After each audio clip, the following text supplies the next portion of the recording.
Good morning, everybody. This is Hunter here. I'm here with Colin. Colin, sir, how you doing today? I'm doing very well, thank you, Hunter. How are you? I am very good, friend. I'm sitting here drinking delicious Coney Island hard root beer, aka the drink of kings, as I'm now calling it. If they trademark, watch, I'm gonna trademark that tomorrow and give me no credit. But, They yeah, better not. We got it recorded. yeah, Timestamp it. I I will sue you guys. But yeah, we're here to talk about actually one of the new releases that came out this past weekend, Neighbors 2. Now, Sorority Rising. thank you. You're right. I did leave the title off. I apologize. This is why you're here, man. You're here to catch me. But Yep. so I won't let you fall. so sweet. Trust fall. But but so we never did a formal review for it. What did you think of the first Neighbors? I love it. It's one of my favorite comedies in the last, I'd say, 5 years to a decade. Yeah. So see, I really like the first one. I think it's really good, but I don't know. For some reason, I just like it. I don't love it. I it's kind of in that camp with oh god, the with the interview where like I really like it, but if someone's like, "Is it your favorite Seth Rogen movie?" I'd be like, "Well, no." It's like that would probably be Pineapple Express for me Which personally. one's the interview? Oh, the interview is. Oh, of course. Yeah, the interview is the Kim Jong Un one, Yeah, right? yeah. So, Mm-hmm. yeah. So I mean, I just think those are just good. I mean, no malice or anything towards them. I just think they're good. I just don't think they're great. I feel like I like this one more than say the interview because the interview is like so over the top and it's like intentionally so obviously like none of it makes any sense. It's like they wouldn't have this reporter coming to interview Kim Jong Un and he's like like a huge fan of Katy Perry. Even though that's great, Yeah, hilarious gag. I liked Neighbors because it was like relatively like a real world scenario. Like, what if these like crazy like frat guys moved in next door? Like, it could happen if you're living in a college area. And then obviously a lot of it plays out and it gets over the top and ridiculous. But I don't know. I kind of just anything Seth Rogen does, I always like him, and he's such a huge part of the Neighbors series. yeah. I mean that's a fair point, and I am a big Seth Rogen fan. I think the guy really is brilliant. Um, I'm gonna be watching Preacher tonight, which I will review later. Because I'm really excited with him, what he's bringing to that. So, I mean, I think Seth Rogen, unlike Seth MacFarlane, I think Seth Rogen stretches himself pretty far. I mean, he's doing a lot of different things right now, but the quality, the return is a lot better Mhm. than with Seth MacFarlane, which is one of my grievances with him. But with this, I gotta say, I actually liked it a lot better than I liked the first one. Oh, interesting. That's cool. Yeah, Okay. there wasn't as much Dave Franco, but the fact that Dave Franco, spoiler alert, is gay and is getting like engaged to this guy, and he's kicking Zac Efron's character out is I loved that part. I just thought they're like, how can we, push the Dave Franco character forward? I was like, that's great. I like what you did there. But not only did I think that was funny, but it took me back to that "It's Always Sunny" when Dennis gets married, and he's just like, "All right, Mac, I need you to leave, like right now." And it's Yeah, like, yeah. so I appreciate it just from that aspect of it. But Yeah. Yeah, I liked. I mean, I think, man, not to disagree with you again, but I think I kind of like the first one better. hmm, Yeah. I interesting. mean, yeah, I didn't. The girls getting the whole sorority together is good, and don't get me wrong, I like this movie. Um, and what the way they have Zac Efron's character like going in as like a double agent is great, and then coming out. I liked a lot about this movie, but I think the original with just um, all the frat guys. I mean, the whole war between the original three dudes um, and Seth Rogen and his wife are great. I don't know. Okay, well, let's kind of get into the plot here then. So, basically, it really is the first, in very much the same way that 22 Jump Street is the same plot. Um, very much the same thing with this, except it's a sorority this time. Um, so Seth Rogen and oh god, was it Rose Byrne? I was about to say I know her name. Um, they're the couple. They come back again. I'm trying to think. I'm trying to remember their names from the movie. Help me out. Oh, the main Mac and Kelly. Thank you. There you go. So Yeah, uh, the Radners. yeah, but they return and they're so she's pregnant again. So this is their second kid, and they're trying to move into this bigger place. So they're in escrow with this place they just bought, and they're like, and with the The way they described escrow was great too. I loved it. so see, even though I do not own a house, I knew what escrow was. So when she like boiled it down to like the most like I think even like a lot of 5-year-olds would get it the way she like broke it down from. She's like, okay, like she had that look on her face, the realtor, like I'm Yeah. gonna tell you fuckers this one more time, like Yeah. you kind of was looking. I'm like, why are you buying anything if you don't like? It was such a funny gag, and it got a lot of Yeah. mileage, surprisingly. And they're like, do we have escrow on our new house? She's like, no. Remember when you told me do whatever it takes to get the house because it was really competitive market, and you nodded and said yes. You know what escrow is, kind of like you're nodding now. Yeah, it That was like it was, yeah, that was awesome. it was so funny. So basically, the sorority moves. A sorority moves next door this time, headed by Shelby, played by Chloe Grace Moretz. I'm I'm very curious to hear what you thought of her. So she brings up the point that I didn't know this, and I actually checked with several of my friends who are in sororities. I'm like, is it really true you can't party? And she was like, yeah, it's actually been a thing for forever. And I just didn't even think about it because that seems like such a dumb rule. And like, in the movie, it actually even says like, Selena Gomez's character Madison's like, yeah, Google it. Like, we can't party, and I Googled it on my phone in the theater. I was like, son of a bitch, they're not lying. Like, huh. So I think what I appreciate about this movie more than the first one is that the first one was just madness, really for the sake of madness. This movie does a good job of showing why both sides need what they need and making you like understand both their points of view. And I was like, oh wow! And the movie actually surprisingly had a feminist message behind it, which I was like, it doesn't beat you over the head with it like they very easily could have. So I don't know. I like these little tweaks that they made. Your thoughts, sir? Yeah, I mean, that's all well and good. I mean, it's cool to have the message and all that. And that did shock me too. I didn't know that sororities couldn't party. Like that was just like a real rule. I'm assuming it's in place for like, you know, like dads sending their girls off to sororities or like, hey, like, yeah, you can't join some like crazy house where you're gonna party all the time. So it just kind of became a rule, which is like, and it's not. That's like a shitty Yeah, rule. it is. Like, yeah, I mean, like, come on, let's be honest. Like girls should be able to come into college and have the exact same experience as guys. There shouldn't be any limitations on that. So I mean, that's cool. It got a little bit of a message out. So yeah, I mean, I agree with you on that. I liked that it, you know, had that message going. But Oh, it's just what I just like the original more. I just like that. I mean, that's the only but. Like, I agree with that. I thought the first one, I guess, is just more of the classic. You know, you sometimes like you get into the situation where it's like, okay, we're gonna do the gags kind of from the first one. Like, we're gonna have airbags again. Like, okay, I get it. I saw it in the trailer like 200 times too.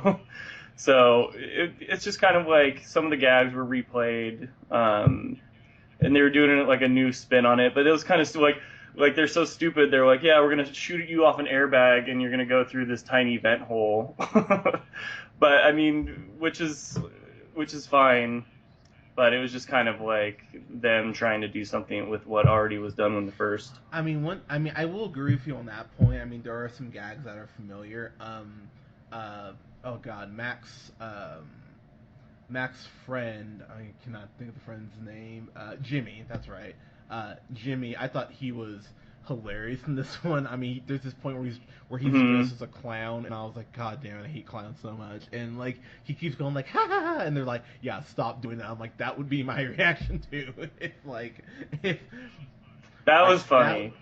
The clown. When the clown thing was happening, I remember just like thinking of you and being like, "Oh, I bet that's Hunter's favorite God, part." yeah, just angered me.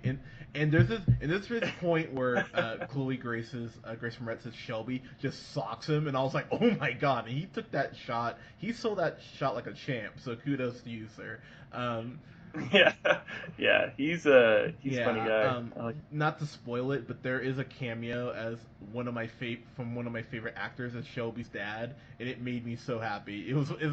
Oh my gosh, how It's did I one forget it's about that? Yes, that was the best it's part of the one of my movie. favorite cameos, honestly, in anything. I was like, "Oh my God, you're here!" I'm like that makes, Yeah, it's too good to even yeah, like, spoil. oh, it's so good. Like, just like, I will say he's an icon of Seattle. there you go. But it was like, it was one of those things. It's like, "Oh my God, you!" And then he just is on screen for like 2-3 minutes, but he just like stole that scene. I was like, "Yes, you love it." Yeah. I was so happy. I remember like sitting next to Nikki and just like grabbing her and like looking, like my jaw was dropped. I was so happy. I was like, "Oh my gosh, look who Yeah, it is!" it was. So yeah, you know what, that movie gets big There you go. props for that one. But I mean, this movie is it's really funny though. What's his name? Hannibal Buress is back as that cop, Love and him, he's love only in it for Hannibal. like a few minutes, which is like which made me sad. Like there wasn't really a huge way to work it into him into the finale because the scenarios is a little different. But but the scene he is in was I was dying. I was like, and like I don't even want to spoil it because it's such a fun gag. But Hmm. yeah, kind of getting to the final thoughts here. This is funny. It has a again that feminist message. I was really not expecting that. You do still get there is this point where Chloe Grace Moretz, she's like in like a schoolgirl outfit, and I'm not gonna lie, I sat there, I was like, damn. I was like, oh my. So I mean, like there are some points, and you know the one scene you've seen in the trailer where like the girls are all in bikinis and all that, and you know, Rose Byrne sprays him with the hose. I was like, oh man, I was like, that's chill. Like, Yeah, the guys get a little fan yeah, service in there. I mean, okay, you say the men get some. Zac Efron's like shirtless for like he's like old school Matthew McConaughey. Like there's a Yeah, I repeat, the men are getting a lot of. Hey, there's yeah, nothing wrong with no, that. yeah. I mean, God, have you seen Zac Efron? He's so dreamy, but um, I told Vicky, I was like, God, his body is just one big like like veiny cock. wow, that's a really cute way to describe it. Wasn't that wasn't that a joke in the I first one? Or no, he said his yeah, arms were like Seth Rogen said it like when he took his shirt off. I remember. that was lovely. I think that's how he phrased it. If I went more vulgar, I Yeah, I feel apologize. like you probably went more vulgar, but that's It is Seth Rogen we're talking about in an R-rated movie, so it fair might not have point. been. I mean, but regardless, though, I thought this was really funny. Lisa Kudrow, I really like her. I wish she was in more shit because she's really funny. Like, you know, being black, I didn't watch Friends, but but I seen her in other. Being white, I watched every episode. Like, you just had to say being white, and we would have known like what you were referring to. But Right. yeah, I'm, yes, you are. But you've seen a lot of Frasier, though. I do.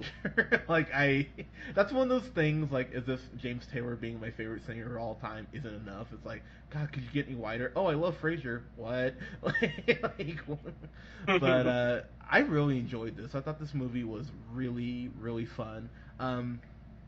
It's definitely not a bad comedy sequel. I mean, I know me and Colin are going to be kind of be different here as far as our ratings, but it is definitely not. I don't think it's a bad comedy Yeah, sequel at all either. because I was I'll say. sitting there and I was like, this is better than Zoolander 2 within like the first 20 minutes. So I was like, Oh, of course it like is. Yeah, that's no from jump. question. And one thing I do appreciate, unlike Zoolander 2, this movie is short. It's like 90 minutes, like almost to the dot. So As a comedy should exactly. So be. it gets in, it gets its jokes in, it makes you laugh, it gets out. I'm like, thank you for not trying to stretch this shit like a lot of Apatow movies to like 2 hours. I'm like, think, Yeah, we do. It's good you say that because we penalize movies. I feel like a lot for being too long or dragging on. So yeah, I'm glad you praise this one for the yeah. So opposite. I would give the original Neighbors. I'd give it like a B minus probably. I would actually give this an A minus. I actually really enjoyed it. I mean, it's not the funniest thing ever, but I really was laughing hard the whole time, really. And the God, I can't think of his name. The black guy, the black friend who's in Neighbors one, he gets a little more to do. I mean, he's not in it a lot, but his scenes really made me laugh. And Zac Efron, this always reminds me. I'm like, God, I wish this guy would get a better agent. Like, I feel like he's funny, and I don't. They just haven't utilized him outside of really these movies to showcase that. Post High School Yeah. Musical. The Paperboy was good. Sorry, but I mean, I feel like he's gonna have a Ryan Reynolds type career where like he goes through some like some bad movie choices and then all of a sudden everyone's gonna be like, well, we all kind of still like him. He's really handsome and he's funny, so let's just put him in like some cool superhero stuff. maybe he ends up becoming a superhero. Like maybe that's the thing that you never know. But I I'd be down to see him in like a I new would Marvel too, actually. movie. I mean, I like him though. He seems like a cool dude. So I'm like, I'm pulling for him just because I kind of want to see him do well. But you never know. Maybe he ends up becoming a superhero and everyone loves him after that. But yeah, Colin, your thoughts, sir? Yeah, so it's funny. So we're arguing two different things, but I think we were arguing more of like what our grade of the first movie was, more so than we were arguing what the grade of this movie is. Because I would say the first movie I really liked. I've actually rewatched it several times. I own it on my video on demand account and I watch it from time to time. Like I put that one as like a solid A for the first Neighbors. And then it's funny, I still can't put this one less than an A, so I just knock it down a grade. It's A minus. So it's funny because we have the same Wow, grade. go figure. Yeah, but my grade for the first one was A. But yeah, it's A minus. The only reasons I say it's a little step back from the first one is maybe some of the gags are a little old. I didn't really talk about Chloe Grace Moretz, and I didn't hate her in this movie, and I tend to hate her in movies. But she was all right. But it's still like her being, the you're kind of like rooting for two people at this point, like Seth Rogen and his wife, the Radners in the first movie. They're kind of like you're kind of rooting for them against the fraternity because they're just a bunch of dicks throwing parties every night, being rude. But like everything kind of ends up bad for the two people, like for the Radners. Then it's like, well, you kind of are behind Chloe Grace Moretz in this movie. You're like on her side, but you're also still on the side of the Radners, even though they're like idiots and they just didn't know what escrow was. Yeah. But you're like, no, we kind of want them to like move on with their life and get into a nice house so they can raise their second child. But like these people are totally messing it up. So like, I don't know who I'm rooting for, but I'm kind of rooting for both. So it's just the villain kind of antagonist protagonist in the first ones, even though it's a comedy, it kind of just went like better for me, I Okay. guess. So anyway, A minus. That's funny that we end up in the same spot anyway after all that. But the one thing I will say too about the movie, the sorority, their plan to tear them apart was pretty evil actually. Like I was kind of like, damn. I was like, it's a little cold. I mean, it was brilliant. Yeah. Don't get me wrong, but it was still Right. like I was like, I mean, that's kind of pushing the line of like but to their credit, again, it was a brilliant plan. But yeah, guys. So have you guys seen Neighbors 2? You should definitely go see it. It's only at like a 61% on Rotten Tomatoes, which I think is way too low. But you know, what what do you? But critics be Yeah, dumb. that's right. Critics be all Yeah, that's why snobby you and listen shit. to us. But, Yeah, that's you come right here for the there you grades, go. baby. But guys, thank you so much for listening. Check us out here on SoundCloud at the Real Pineapple 775. You can follow yours truly on the Twitter at jhunterrealpineapple. You can follow Colin on Twitter at The and real like us on O'Neill. Facebook at the Real Pineapple. Guys, thank you so much. We will talk to you soon.